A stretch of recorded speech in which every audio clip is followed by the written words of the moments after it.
Comment fixer le bon prix de vente pour mon bien immobilier? Aujourd'hui, pour vous aider, vous, clients vendeurs, à vendre votre bien immobilier, j'aimerais vous donner quelques conseils et astuces pour fixer votre prix de vente. Quand on vend un logement, la première question bien sûr qui se pose, c'est celle du prix. Si vous le fixez trop bas, certes, vous allez le vendre, mais vous allez perdre de l'argent. Si vous le fixez trop haut, vous allez perdre du temps, votre bien va s'user sur le marché et vous allez devoir baisser votre prix.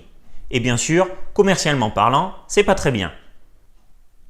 Bon, combien je le vends moi cet appartement? Je l'ai acheté 300 000 francs il y a à peu près 30 ans, donc à une boutique près, ça doit faire à peu près 300 000 € aujourd'hui. Et puis attention, j'ai refait toute la cuisine et j'ai fait installer une climatisation. Ça coûte très cher une climatisation.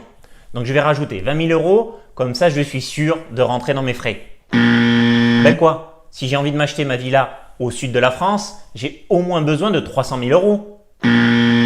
Attention, la plus grande erreur serait de fixer son prix de vente par rapport à son prix d'achat, plus les éventuels travaux ou au prix de votre futur projet. Les acheteurs visitent en moyenne 7 biens et font leur choix par comparaison et par rapport qualité-prix. Et donc votre prix de revient ne les intéresse pas. Du coup, dans cette vidéo, on va voir ensemble comment fixer le prix de vente de votre logement. Ah, ben regarde, moi c'est 2500 € du prix du mètre carré dans ma ville. Donc j'ai 100 mètres carrés, c'est très simple, ça fait 250 000 €. Ben oui, sauf que c'est pas du tout comme ça que l'on détermine le prix d'un logement. Les prix au mètre carré que vous voyez dans les journaux, c'est la moyenne calculée sur une ville entière. Ça mélange les studios et les 5 pièces et ça ne prend pas du tout en compte les spécificités de votre logement. Donc c'est pas du tout suffisant. Au mieux, ça permet de savoir si dans votre ville, les prix augmentent, baissent ou stagnent. Donc c'est un début, mais il faut rentrer plus loin dans l'analyse. Ben oui, je peux comparer mon bien avec ceux qui sont actuellement en vente sur les sites internet. Oui, exactement. Vous pouvez comparer votre logement avec les biens sur le marché pour vous placer dans une fourchette de prix. Lui vend un truc similaire au mien, mais il y a de gros travaux à faire dedans. Lui, il n'y a pas de cave et ce logement est en moins bon état que le mien. Mais attention au prix dit rêvé des biens actuellement en vente. Vous pourriez comparer le vôtre avec un qui est en vente depuis plusieurs mois.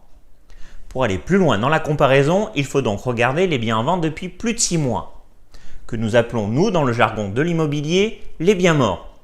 Ils sont usés sur le marché car ils ont été vus et revus et n'intéressent plus les acheteurs. Ces biens nous indiquent quel est le prix que les gens ne souhaitent pas mettre dans ce secteur. Et enfin, il faut comparer votre bien avec les biens réellement vendus, qui nous donne le prix réel du marché. Vous pouvez consulter le site mis en place par Bercy. C'est une base de données de l'ensemble des transactions des 5 dernières années qui vous donne les ventes qui ont été réellement réalisées. Vous pouvez accéder au site en cliquant sur le lien que je vous donne dans le descriptif de cette vidéo.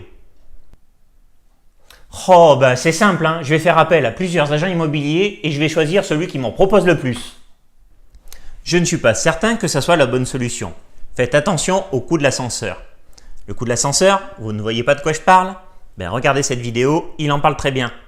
Vous parliez d'estimation de prix tout à l'heure. À ce propos, on a une question de Karine qui nous dit « J'ai rencontré 3 agents immobiliers pour vendre ma maison, mais les estimations sont très différentes entre 125 et 185 000 €.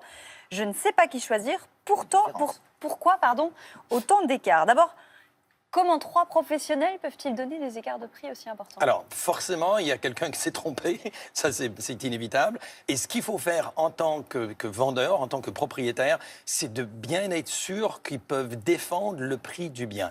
Il ne faut pas que je donne le mandat de vente à celui qui va me proposer le prix que j'ai envie d'entendre. Parce que ce qu'on entend souvent, c'est qu'ils font le coût de l'ascenseur. Alors, le coût de l'ascenseur, c'est quoi? L'ascenseur, c'est quand je prends le mandat, l'ascenseur monte. Et là, je prends le prix au maximum pour obtenir le mandat.